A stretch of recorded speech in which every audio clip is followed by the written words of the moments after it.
آج ایک فاختہ تھی، اس کے بارے میں آپ کو بتاتے ہیں کہ فاختہ یا کوئی بھی پرندہ جو ہے تو ڈیمیج ہوا ہو، حالانکہ اڑتی تھی لیکن کافی ڈیمیج ہوئی تھی، اس کی توانائی جو ہے تو اس میں نہیں تھی اڑنے کی اور بھاگنے کی کوشش بھی کرتی تھی، اور ایسی کسی برڈ کے حالات ہو تو کم از کم بندے کو اتنا پتہ ہونا چاہیے کہ کیا کرنا چاہیے۔ السلام علیکم دوستوں، تو امید ہے آپ سب خیریت سے ہوں گے۔ تو آج ایک فاختہ تھی، اس کے بارے میں آپ کو بتاتے ہیں کہ فاختہ یا کوئی بھی پرندہ جو ہے تو ڈیمیج ہوا ہو یا کوئی جاگ اس کی اسکن پھٹی ہوئی ہو تو اس کو کیسے جو ہے تو ریکور کرتے ہیں، کیسے سیلتے ہیں، کیسے سیٹ کرتے ہیں۔ تو ہمیں ایک فاختہ ملی ہے جو کہ اس کے کھانے کا جہاں کھانا اس کا جمع ہوتا ہے وہ جگہ پھٹی ہوئی ہے، ساری کی ساری ادھر سے پھٹی ہوئی ہے، اور کھانا دو تو واپس گرتا ہے اس سے، جہاں پہ کھانا اس کا سٹور ہوتا ہے، ٹھیک ہے، گلے کے نیچے، تو وہ ساری جگہ پھٹی ہوئی ہے۔ تو ہم نے بہت ہی احتیاط سے اس کو پکڑا ہے، حالانکہ اڑتی تھی لیکن کافی ڈیمیج ہوئی تھی، اس کی توانائی جو ہے تو اس میں نہیں تھی اڑنے کی اور بھاگنے کی کوشش بھی کرتی تھی، اور کافی مشکلوں سے ہم نے اس کو پکڑا ہے۔ تو میں تو پہلے سوچتا تھا کہ یہ نہیں بچے گی، لیکن پھر میرے دماغ میں آئیڈیا ہے کہ ایک ٹرائی کر کے دیکھتے ہیں، اگر بچ گئی تو کم از کم کس چیز کا آئیڈیا تو ہو جائے گا نا کہ کیسے اس کو جو ہے تو ریکور کرتے ہیں، سیٹ کرتے ہیں یا سیلتے ہیں۔ تو ٹانکے جو ہے تو میں نے بھی پہلے ایک چڑیا تھی، اس کو کسی نے مارا ہوا تھا، اس کا جو ہے سینہ سارا پھٹا ہوا تھا، تو اس کو میں نے کوشش کی تھی ریکور کرنے کی، سیٹ کرنے کی، لیکن وہ بہت زیادہ کمزور ہو چکی تھی اور مر گئی تھی۔ تو اب یہ مجھے ملے تو میں نے کہا کہ دیکھتے ہیں، ٹرائی کرتے ہیں کہ اگر بچ گئی تو، لیکن ہم نے ٹرائی بھی کی ہے اور آپ کو دکھاتے ہیں، اور ٹرائی کیا اور الحمدللہ سے وہ بچ گئی تھی، پھر میں نے اس کو آزاد کر دیا تھا۔ لیکن ویڈیو میری تھوڑی سی لیٹ اس لیے ہوئی ہے کہ اصل میں کافی کام تھے، مصروفیات تھی، جس کی وجہ سے میں فل ویڈیو نہیں بنا سکا۔ تو اس کی ویڈیو میں نے کوشش یہ تھی کہ میں نے کہا اتنا کلپ بن جائے کہ بندوں کے دماغ میں ویسی کسی برڈ کے حالات ہو تو کم از کم بندے کو اتنا پتہ ہونا چاہیے کہ کیا کرنا چاہیے۔ تو اکثر لوگ آج کل جو ہے تو یوٹیوب پہ سرچ کرتے، تو میں نے کہا میرے ایسے دماغ میں آیا، میں نے کہا ہو سکتا ہے کسی کے فائدے کے لیے کام آ جائے، تو میں نے کہا شیئر کر دوں آپ لوگوں کے ساتھ بھی۔ تو ماشاءاللہ سے جو ہے تو کافی کام کیا اس نے، تقریباً 3 دن میں اس کے جو ٹانکے تھے وہ مکمل ہو چکے تھے۔ ہم نے صرف اتنا کرنا تھا، جو خوراک ہم اس کو دیتے تھے، اور جو آپ نے کبوتر وغیرہ اور یا فاختہ کو دیکھا ہوگا جہاں پہ ان کی خوراک سٹور ہوتی ہے، تو وہ جگہ پھٹی تھی، وہ کھانا دیتا تھا تو وہ نیچے گرتا، پانی بھی دیتا تو وہ نیچے سارا بہہ جاتا، کیونکہ ساری جگہ ایسے پھٹی ہوئی تھی۔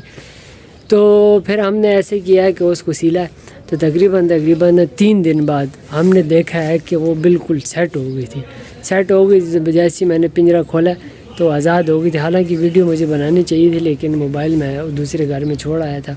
تو میرے پاس ویڈیو بنانے کا کچھ تھا ہی نہیں، تو بس مزے چاہتا ہوں۔ تو انشاءاللہ پھر ایسا کچھ ہوا تو اس کی ویڈیو بھی میں شیئر کروں گا،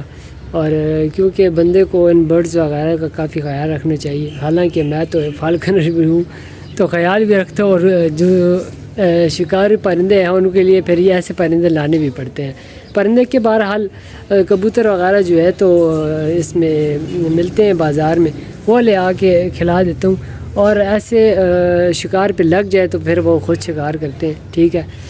بازداری میں تو سارا بس یہی حساب ہے نا، لیکن ہمیں تو کوشش کرنی چاہیے کہ جو وائلڈ پرندے ہیں، جو بریڈنگ ٹائم ہے، ان کا خیال رکھنا چاہیے، پانی وغیرہ سب کچھ چھتوں پہ رکھنا چاہیے، ان کی خوراک جو چڑیا وغیرہ ہے، کم از کم باجرے کا تھوڑا سا تھیلا جو ہے کوئی بندہ لے آئے 50-60 روپے کا، تو کم از کم تھوڑے بہت بھی بندہ لے آئے ڈال دیتے، یہ بھی کافی اچھی بات ہے۔ تو ان کا خیال جو ہے تو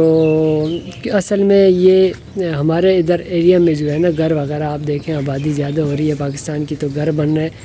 تو اس لحاظ سے جو ہے تو ہمیں ان کا کافی خیال رکھنا چاہیے، ان کی خوراک بھی کم ہو گئی ہے۔ تو آئے دکھاتے ہیں آپ کو کہ ہم نے اس کا کیسے جو ہے تو خیال رکھا ہے، اور کافی جو ہے تو احتیاط کے ساتھ میں نے، حالانکہ ٹانکوں والی چیز ان کی اپنی ملتی ہے وہ میرے پاس نہیں تھی، لیکن اس کی حالت ایسی تھی کہ وہ ہم نے بس سوئی کے ساتھ ہم نے سلا ہے۔ تو آئے دیکھتے ہیں کہ کیسے، ہم نے آپ کو طریقہ بھی دکھاتے ہیں ساتھ ساتھ اور بتائیں گے۔ تو یہ ہم نے کوشش کی ہے کہ ٹانکا جو ہے تو ہم بہترین لگائیں، لیکن بس اب کیا کہہ سکتے ہیں، ہم اتنے استاد تو نہیں ہیں۔ یہ ہم کھانا دیتے تھے، اس کو پانی دیتے تھے، نیچے سے اس کے گرتا تھا، یہ ساری جگہ پھٹی ہوئی تھی، تو تقریباً اس کے بعد جو ہے تو کافی فٹ ہو گئی تھی۔ کھانا جو ہے تو اس کے اندر جو ہے تو ایسے ڈائریکٹ گرتا نہیں تھا، اندر رکتا تھا، ٹھیک ہے۔ پھر اس سے اگر کھانا نہ رکے اور نیچے یہ جگہ ساری پھٹی تھی نا، تو ساری نیچے گرتی تھی، تو اس کی وجہ سے اس کا کھانا جو ہے تو اندر جاتے ہی نہیں تھا، کافی کمزور ہو گئی تھی۔ تو ہم نے پھر سیٹ کیا تو کھانا ماشاء اللہ سے ہضم بھی ہو رہا تھا اور سیٹ ہو گئی تھی، توانائی اس کی واپس آ گئی تھی۔ پھر 3 دن بعد ہم نے آزاد کر دی تھی۔ تو ہم نے جو ہے تو اچھے سے جو ہے تو کوشش کی ہے کہ اچھے سے جو ہے تو سوئی اور دھاگے کا ہم نے استعمال کیا، حالانکہ ان کے اپنے ایک تھوڑی سی وہ کیا کہتے ہیں اس کو، ایک سیخ سی ہوتی ہے جو کہ ٹانگے لگانے کے لیے ہوتی ہے، تو ہمارے پاس وہ نہیں تھی، تو ہم نے کوشش کی ہے کہ اس سے ہی بہتر آ جائے، تو بہترین ٹانگے لگائیں ایک اپنے حساب سے، ٹھیک ہے۔ تو انشاءاللہ اگلی ویڈیو کے لیے ہم پھر حاضر ہوں گے، اور انشاءاللہ ہمارے چینل کو سبسکرائب بھی کر دیں آپ سب دوست، جتنے بھی حضرات ہیں جو ویڈیو دیکھ رہے ہیں۔ تو اجازت چاہتے ہیں، اللہ حافظ۔